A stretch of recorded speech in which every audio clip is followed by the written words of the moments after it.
आज हम बात करेंगे चॉकिंग पर यानी दम घुटना। अक्सर औकात बेध्यानी में खाना खाते या पानी पीते हुए हमें खांसी हो जाती है, जिसकी वजह खाने के कुछ ज़रात सांस में चले जाना होता है।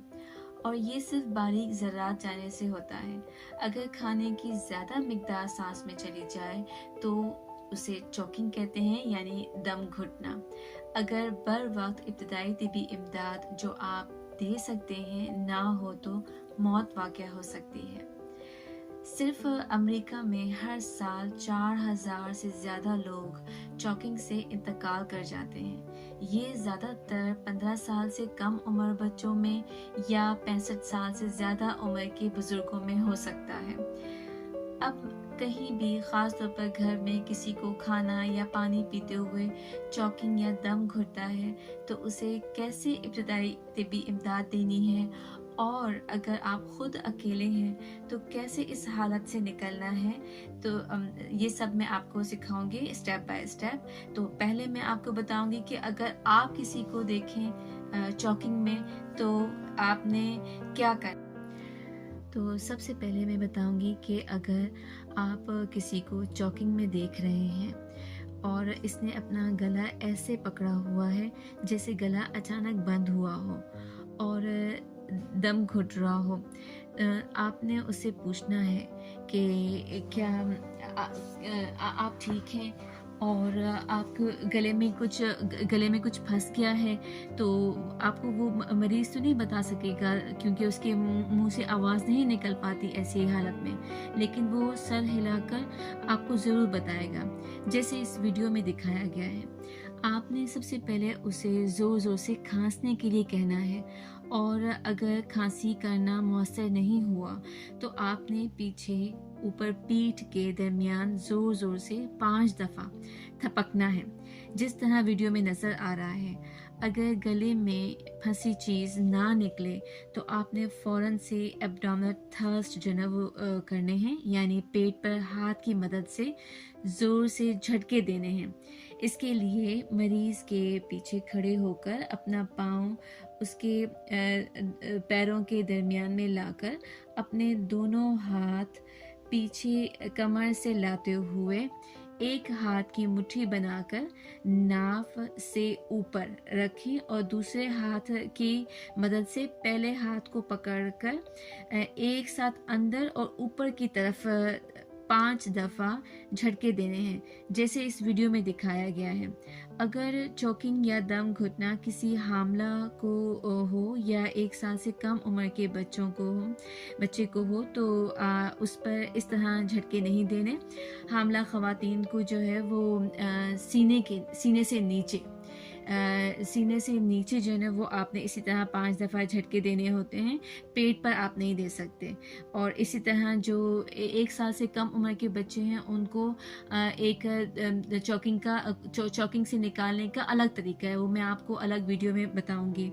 अच्छा, इसके बाद अगर ये मुअस्सर नहीं आया तो फिर आपने दोबारा आपने 5 दफ़ा पीठ पे थपके मारनी है और आपने फिर एब्डोमिनल थ्रस्ट देने हैं, यानी पेट पे जो है वो ज़ोर से झटके देने हैं। इसी तरह आपने मरहलावार जो है वो दोनों चीज़ें दोहरानी हैं।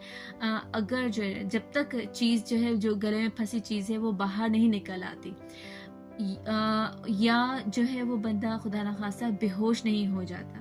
अच्छा, बेहोशी जो है वो उस पर तब तारी होगी क्योंकि गला घुट रहा है, गले से वो यानी वो सांस नहीं ले पा रहा, जिससे जो है वो ऑक्सीजनेटेड ब्लड जो है वो फेफड़ों से होता हुआ दिल से जो है वो दिमाग तक पहुंचता है, जो नहीं हो पा रहा।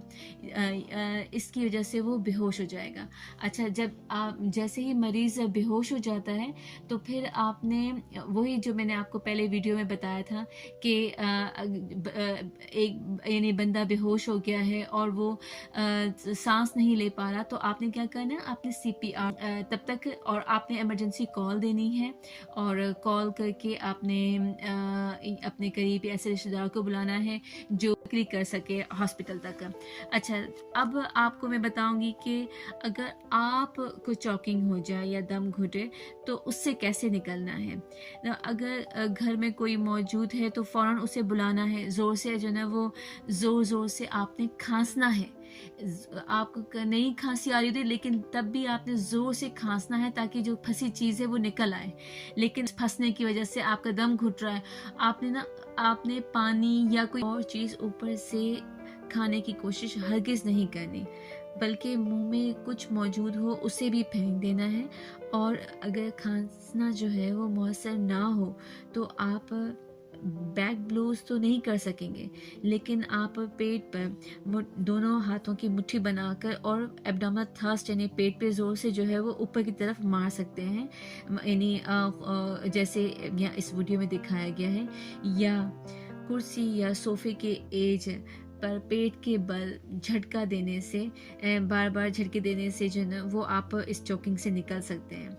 अगर दम घुटना ज़्यादा हो, सांस नहीं ले पा रहे, तो आपने अपने किसी भी करीबी रिश्तेदार को, यानी आप बेहोशी की हालत आने से पहले आपने उनको कॉल करना है।